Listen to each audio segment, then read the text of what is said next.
Welcome to the Real Estate Pros Show, where we interview real estate investing professionals from coast to coast, as well as the service providers that serve the real estate investing industry.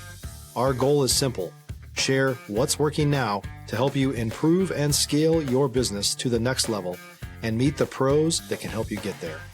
Real Estate Pros is powered by Investor Fuel, America's leader in helping real estate investors and professionals build the business you need to live the life you've always dreamed of.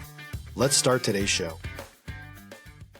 Property insurance for real estate investors doesn't have to be difficult, but it does need to be there to protect you when you need it. MyInvestorInsurance.com not only provides insurance at 15 to 30% cheaper than traditional agencies, it's built specifically for real estate investors like you. You can set up an account in about 2 minutes, get quotes on properties, turn on and turn off insurance for your fix and flip or rental properties in around 2 minutes without having to talk to anyone directly, all through our portal. There's no better way or faster way to make sure you've got the coverage you need to protect you, and no more lengthy policies either. Once you're set up, you're billed monthly and prorated by the day for however long your policy is active. It's powered by MSI, the third largest independent MGA, with 1.5 million customers and more than $1 billion in cumulative premiums written. Get set up today in about 2 minutes at myinvestorinsurance.com/fuel. All right, guys, welcome back to the show. I am your host, Brett McCollum, and I'm here today with Brian Ferguson. Today, we're going to be talking about navigating syndications. That's right. But before we do, at Investor Fuel, we help real estate investors, service providers, and real estate entrepreneurs to 5X their businesses to allow them to build the businesses they've always wanted and live the lives they've always dreamed of. Without further ado, Brian, how are you, man? I'm great, man. How are you? Doing good, man. Dude, good catching up with you, getting to know you a little bit before the show. Always love doing that part, getting to know, everybody. And I feel like I should have known you a long time before now, man. So I'm excited to get into this because you've got a lot of cool things you're working on, and I'm excited to talk about it. But before we do, can you do me a favor? Let's back up a little bit, give some context, some history. Who is Brian Ferguson? Sure. So I'm out of Victoria, Texas, was born and raised here. So town's growing, but kind of grew up in a smaller town. Got two brothers, so grew up in a house of boys. Youngest or oldest? I'm the middle. There it is. Okay, keep going. The middle. Yeah, that says a lot. And parents got divorced when I was younger, so I grew up with my dad. He was an oil field guy, got hurt in the oil field, had to go back to school, decided he was going to go back to school and become a teacher. So, the whole walking to college every day, trying to rebuild things. So yeah, we didn't grow up with a lot of money, and I just, kind of always, was searching for the next thing. Went from, I remember selling magazine door-to-door stuff when I was a kid, all the way up to becoming old enough to start selling motorcycles. I got in the auto industry. Was in finance in the auto industry, ran a finance department there, and then started watching house flipping TV shows and navigated into that. And, fast forward 19 years, here we are. Wow.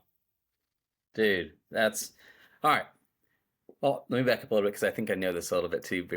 Wife, kids, what's that look like? Yep. So I'm married, 3 wonderful kids, wonderful wife. I got 12-year-old son, 10-year-old son, 6-year-old daughter. So 2 big brothers and a little girl. Yeah, dude, we're similar. A little bit different on the ages. I've got 4. I've got 11, 8, 6, and almost 3.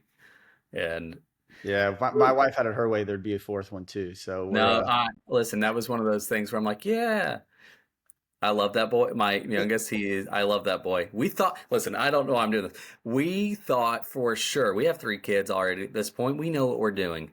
We're competent parents. We got this. This dude is another type of kid, man. Like he is the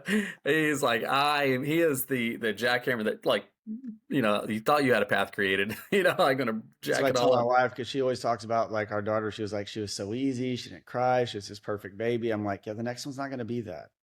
That's not going to happen again. Plus, like, we already went from 4 to 5, it was like, hey, table for 4, no big deal, right?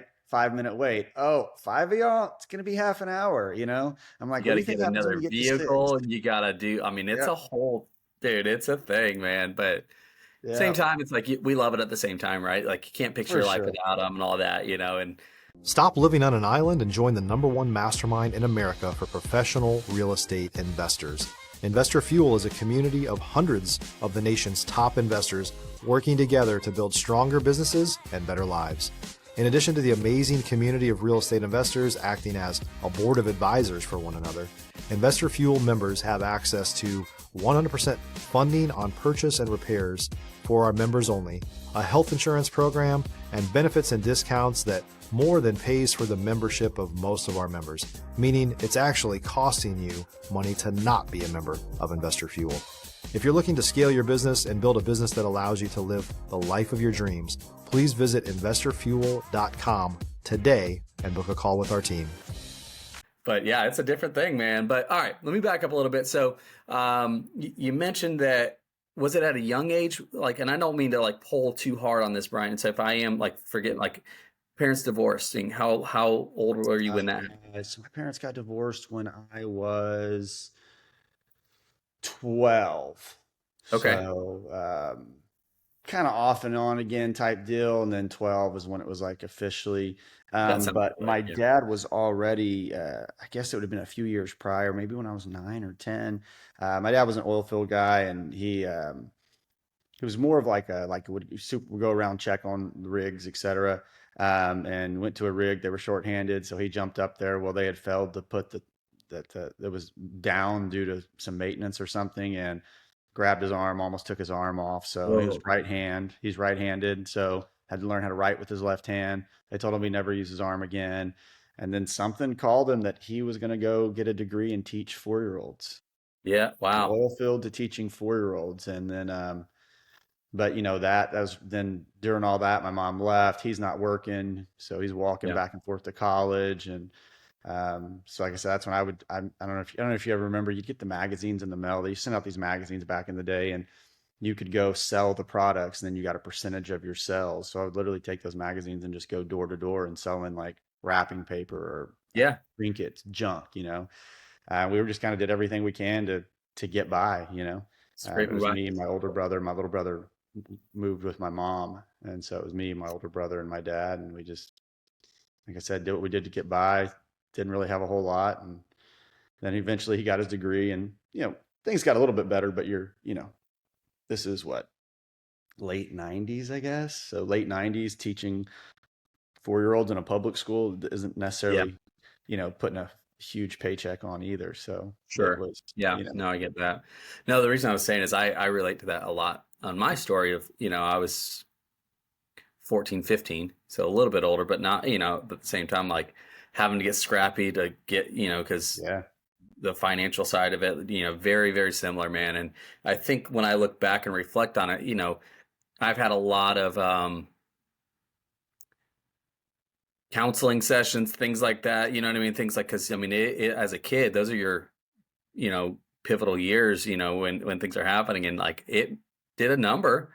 But I also can look at it and go, man, I learned a lot about life and how and navigating. Unfortunately for you and I, we were too young for that kind of thing to have. That sucks, and as parents, that's something I will always work my butt off to prevent my children from growing up too fast. You know what I mean? Yeah. But I think that when you look back at your business, I wonder, and you went into sales pretty quickly, right? Yeah. And same here, same story. And I wonder, does that resilience of having to do that help us in our business fast forward to today, of how we had to learn at a young age, how to talk to people, how to communicate, how to, something like it's out there for us. We have to go get it though. Yeah, sure. And we learned that, at least I hear that from your, that's why I was pulling on that a little bit. Cause I was like, dude, that resonates. I strongly, remember that. Do you have does that track at all? Does that, you think you can look back and then go, man, yeah, that helped a lot of what I do today? Yeah, for sure. So we actually in the past few years got to our company. We run on EOS now, and part of that, and we really got to where we're all of our hiring and promoting. We use predictive index, and we use Colby, Colby C, Colby A, all that. So, and what I'm getting at in that is when I did it, I thought for sure they were going to do my PI, and it was going to be hardcore sales, right? Everybody in the building would have thought that's it. like I actually have a huge like hook on that where it shoots all the way to the opposite side of the spectrum almost. Like, If you're looking for consistent, high-quality leads, look no further than Investor Machine. Investor Machine isn't just another agency, it's the most sophisticated, data-driven lead generation company on the planet for real estate investors, and serves the role of being not just a lead generator for your business, but a marketing partner that is helping you achieve your goals along the way. Go to investormachine.com to learn more and schedule a call with our team today.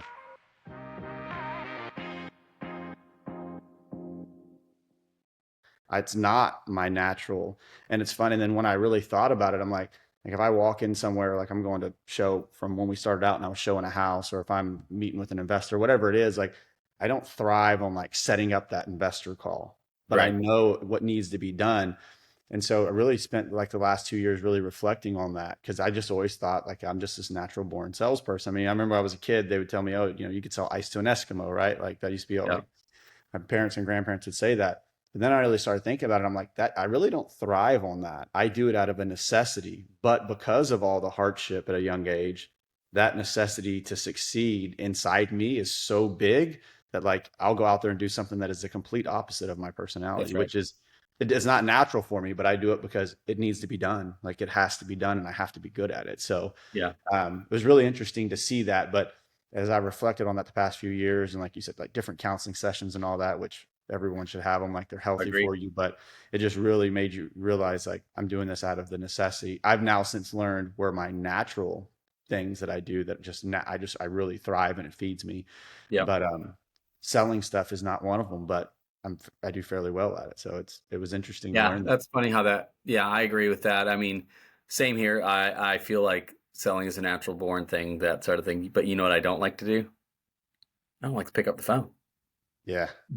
Like, Yeah. but don't you have to do that, like Yeah. to sell, kind of thing. Yeah. But anyway, I'll digress from that, man. That's just, there was a lot of, I relate to that a lot, man. Eventually, when did you get started into the real estate? Like about, you said it was 19-ish years ago. Is that right? Yeah. So '06. Okay. So 2006, what did that look like? What were you doing? So we just there was actually originally three of us. Well, there was a bunch of us in the auto business that like these two guys were going to get together. These three guys, everybody wanted to go flip a house, right? Yeah. And then we had one guy there. He was an older dude, and he had a bunch to us at the time. He was like the Trump or like the real estate guru over here, um, and he had, I don't know. Looking back, I think he probably had like 8, 9 rental properties, right? And so we're like, well, we're going to Wow. partner with this guy. And so we partnered with him, and we all went in and flipped a house. Well, he was in. Me and the other guy, who's my partner now, we kind of funded everything. And then we flipped one, and then we found another deal, and he had found the deals, so we went in with him, and then we flipped two with him, and then the third one we did on our own, and then it went from, I mean, three, one at a time to two at a time to four at a time. And, we're still working full time doing it. Eventually, my business partner left. He was a sales manager at the dealership. He left, started doing it full time. And then I guess so that was end of '06. So I think I made it till January of '08 doing both. And then they kind of approached me and said, hey, look, we understand you got this other business going on. Look, you're gonna have to let that go. And I was like, Yeah. I remember it was a Saturday morning, and I'm like, no, tossed them my keys, and I grabbed a few things from my office and walked out. Then I walked out and realized I was driving a demo, and I wasn't really sure how I was gonna get Yeah. anywhere, so I had to call for a ride. But yeah, and then the rest was we just bootstrapped it, and no paychecks at that point, and just bootstrapped it from there. Man, that goes back to what we were just talking about. You had to figure it out, you Yeah. have to, yeah. So it's '08 at this point. We all know what's happening in 2008 in the real estate market, but I don't know Victoria, Texas, like what was happening in the real estate market. What was that like? So it was very similar, and I could have been more educated and probably, maybe tried to not make that decision right then and there, because we were going into a market, and what happened was some stuff was selling, and we were buying a lot. And luckily, we had quite a bit of dry powder, just because we both made really good money. We didn't have any kids. We had great credit. We had a bunch of money put up. And then what we started doing is I was living off of selling.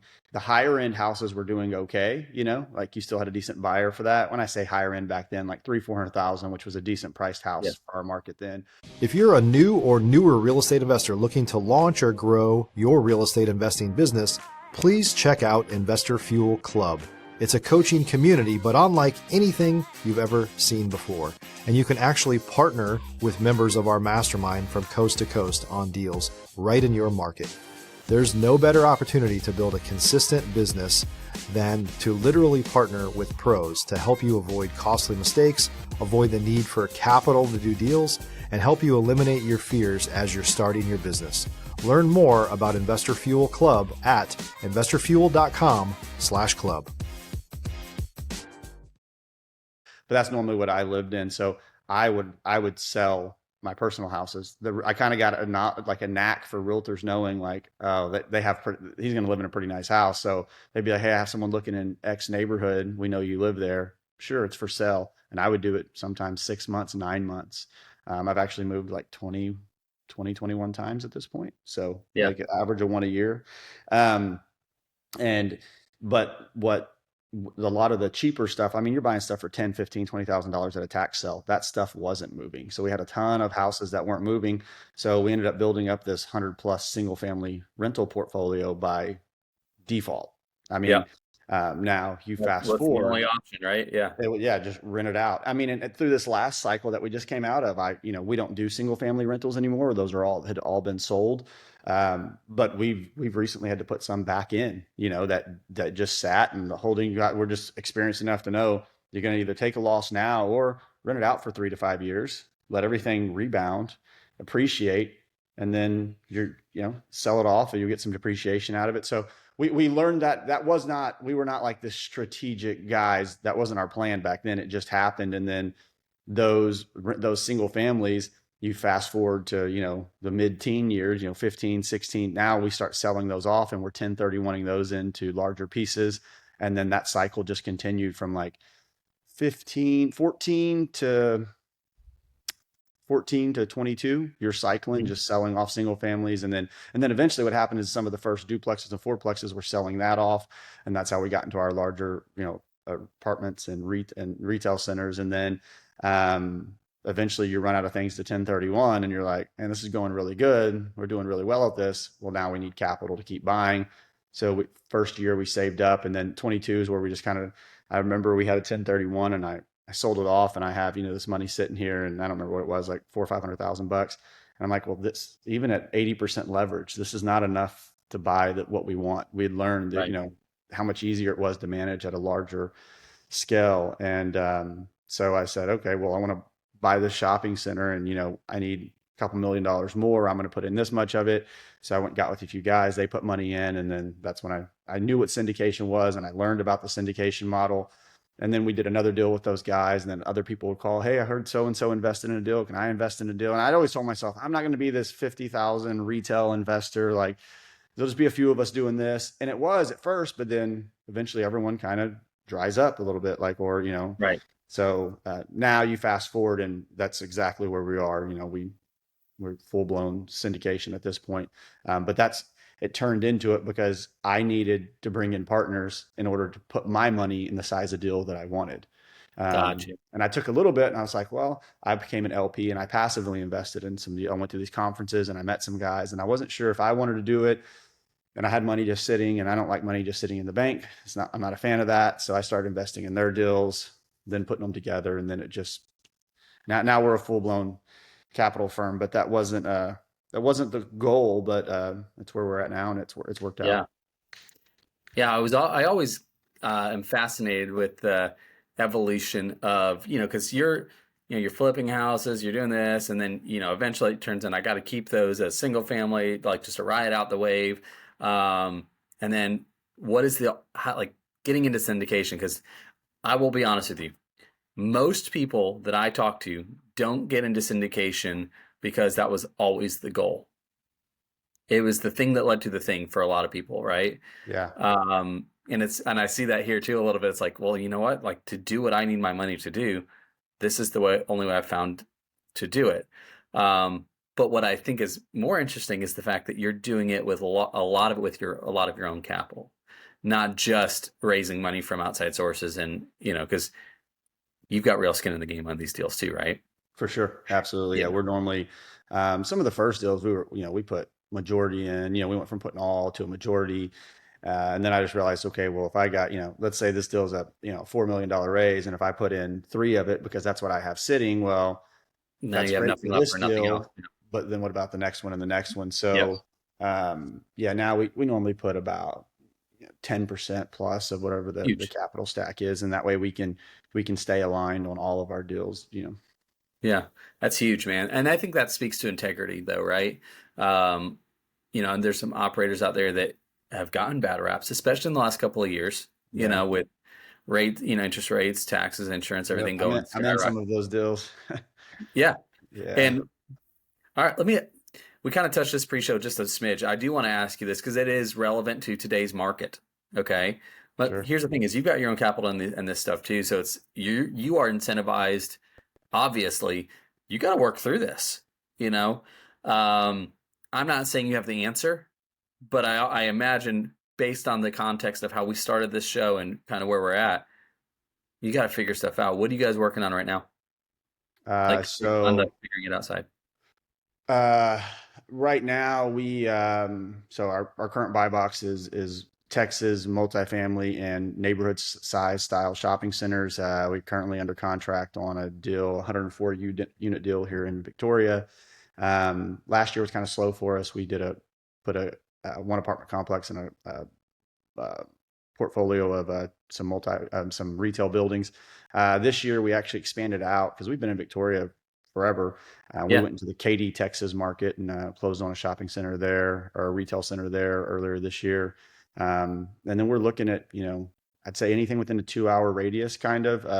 Multifamily side, we're looking at stuff that's more kind of markets our size. The retail stuff, we'll kind of go anywhere. As long as I have the right, because anything outside of Victoria, we third party our property management on the Okay. retail side, because there's just some great firms out there that do a really great job. Sure. But yeah, that's what we're under contract on one now. We got an LOI out on another multifamily, so we're starting to see some decent deal flow. Yeah. What about those deals though in the last couple of years that are those challenge deals? How are you guys navigating through that?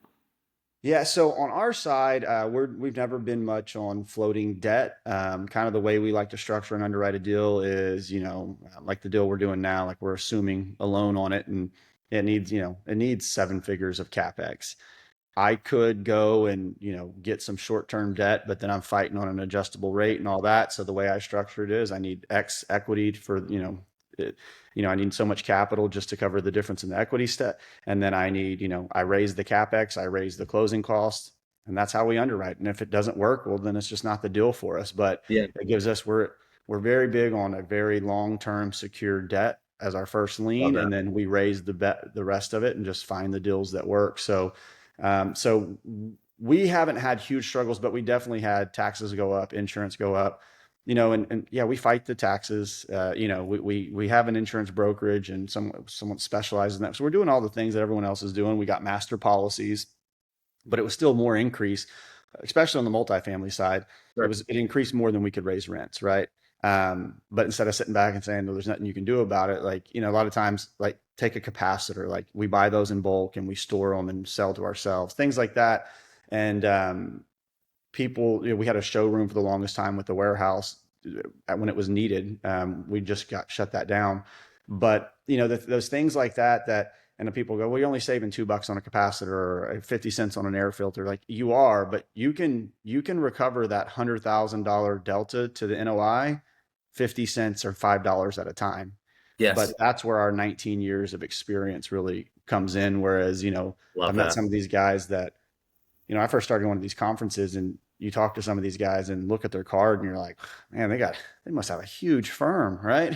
Sure. Like now they've been doing this 2 years and they still have a W-2. And I think those are a lot of the ones that got snake bit because they just didn't have the experience to overcome it. And our experience came from, 08, 09, getting kicked in the teeth quite a bit.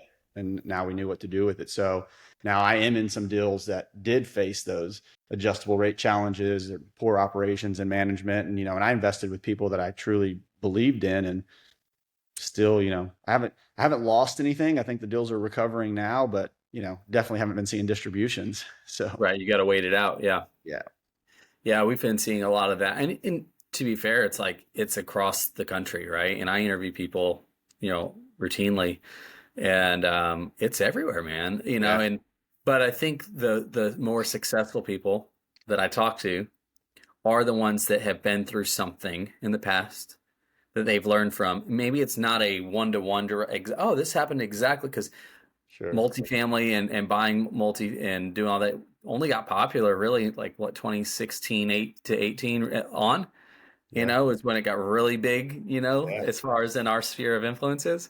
Um, but the experience from 08, 09, 2010, when you were going through those single family homes and having to do like, it triggers something in your mind of, I've got to protect this before this, so this doesn't happen. And I don't think you get that without going through some stuff, for sure. you Yeah, know? or someone that's guiding you along the way. That's why, when people ask where to get started at, I tell them like you can go the route we did and learn the hard way, but like, you know, I'm a true fan of like, you want to go fast, go alone. You want to go far, go together. Like find Yeah. someone that's done this and has the experience. Just because there's plenty of people out there that they have been through those cycles. And I mean, I'll get there one day. I'm going to be the guy one day that says like, I've been through these cycles, but like, I don't want to do the heavy lifting. I need somebody that's young and full of piss and vinegar that's willing to go out there and, do all the legwork. And, Yeah. right now we have a good team that does that. But, I'm a big fan of partner with someone like that can Love guide that. you from a phone call or some Zoom calls. And no, no, probably shouldn't do that. I wouldn't. Nope, I Yeah. wouldn't take that loan. No, let's. Well, and I Yeah, think for me, man, what I had to learn the lesson of is, you're connected. I'm sure you are too with some of the best people in our industry. Okay. for sure. But you still have to pick up the phone and talk to them. Yeah, yeah, yeah, And sometimes maybe it's from how that upbringing we were talking about is I just got to figure it out. Nobody's going to come to save me. I have to figure this out, yeah, but I think that is a lesson I've learned in the last couple of years of, when things are hard, that the market changed pretty drastically. I mean, I'm in Florida, and the market here is wild, man.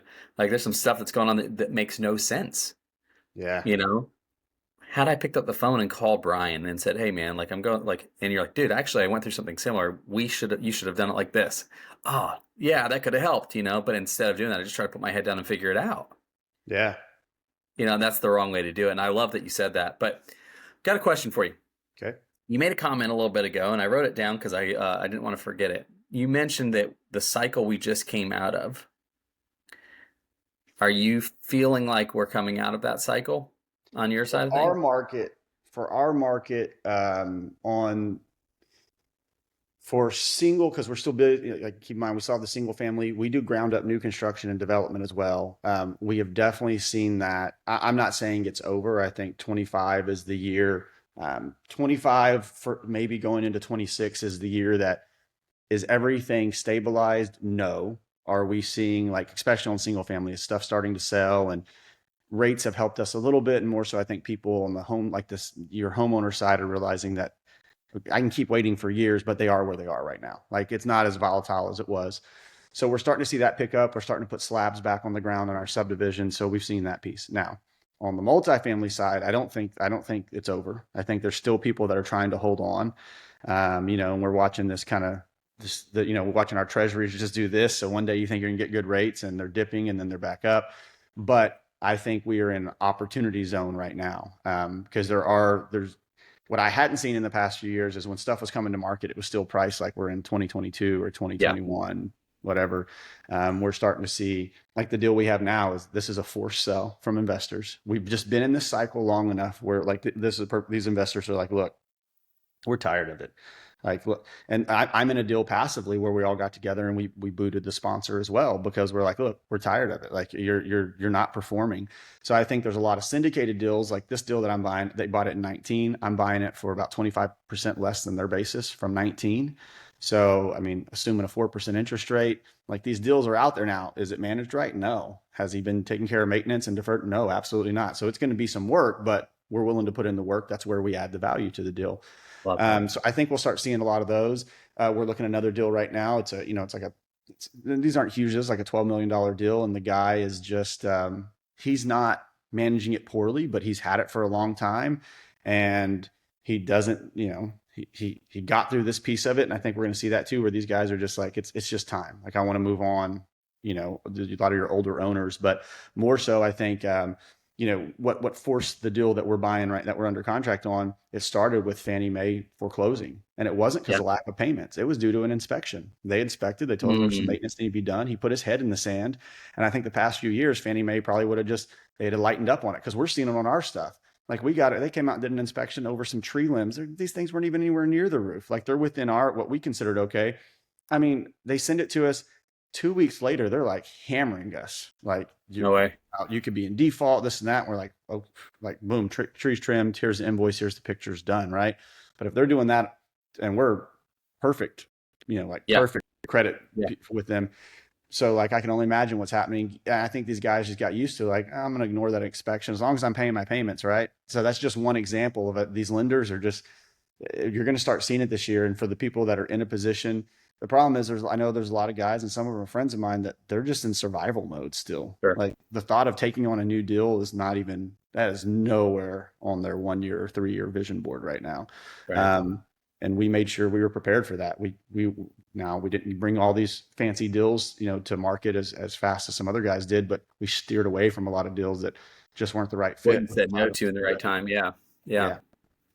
That's great, man. That's incredible. I mean, what are you guys looking forward to for futures? It's more of the same. Is there anything diversified you're looking at this point? No, I mean, I know there's a lot of, I did some of the Bitcoin, some of the stuff, and I know there's a lot of like alternative investments. We're just a real estate guy by heart, multifamily and neighborhood style shopping centers. Like, we have some self-storage, we have some mobile home parks in our portfolio, right, that we bought over time. And we just, this last year and a half, maybe 2 years, really since we got into the EOS model and just dialed in, we're just very intentional on we're buying this, this is the class and type of multifamily buying. We're buying these size of shopping centers, and that's all we're going to do. And then the flipping still continues, but it's a department of its own. They wash, rinse, repeat. I mean, we don't have to do anything. They do a great job, so we continue doing that. But as far as long-term holdings, it'll be those two asset classes and just trying to find the right deals. Love that. Yeah, I mean, intentionality, man, wins the day. Well, cool, man. Hey, if people want to do and they connect and they want to reach out to you, what's the best way maybe for that to happen? Social media, like, what's the best format? Yeah, so I'm on social. I'm old, so I'm not on all the socials, but fergmarcapital.com is our website, and it has a link. You can book a call, you can schedule a time. And to your point, what you said earlier about people reaching out and calling, I always like to say this on these shows, like, I'm an open book, man. Like, call me if you are flipping a deal in Dallas and you're stuck, like, call me. If I can, I'm not saying I can, but if I can help, I'm always happy to help you. Like, I book a call, and I've had people book off these podcasts before just asking for advice, and I'm always happy to. I don't know it all, but I'll share what I do know. Yeah, that's great, man. I mean, and I get that spirit, like that vibe from you of like, you're giving, you give first before, and I think that lends credibility to your success of like, I think that's, I get that from you, man. So yeah, I appreciate you doing that. Sure. So it's Fergmar Capital, is that what you said? fergmarcapital.com. Yes, sir. Perfect. And we'll make sure we put that in the show notes for you guys. And I strongly encourage you guys to connect with Brian if it's something that resonates. You're in the Texas, area or anything. Like, you've gone through, Brian, you've gone through so much. You've seen a lot of things, and guys, reach out. But Brian, man, this has been great. Thanks for spending time with me today and recording with me. Yeah, for sure. Appreciate you having us. Dude, for sure. All right. And guys, to you as well, thanks for being here, hanging out with us, spending your time, and we'll catch you on the next episode. Take care, everybody. Thanks for joining us for today's Real Estate Pros Show. You can learn more about the amazing benefits of the Investor Fuel Mastermind community, including surrounding yourself with hundreds of other rock stars, 100% financing for your deals, and members-only discounts from vendors you're likely already using that, as a member of Investor Fuel, will save you more than the cost of your membership. Visit investorfuel.com to learn more. If you're interested in joining us as a guest of this show, please visit investorfuel.com/pros to apply. You can also check the show notes for access to free resources, how to get access to world-class lead generation, and much more. Don't forget to subscribe so you never miss another episode. Have a great day. We'll see you on the next show.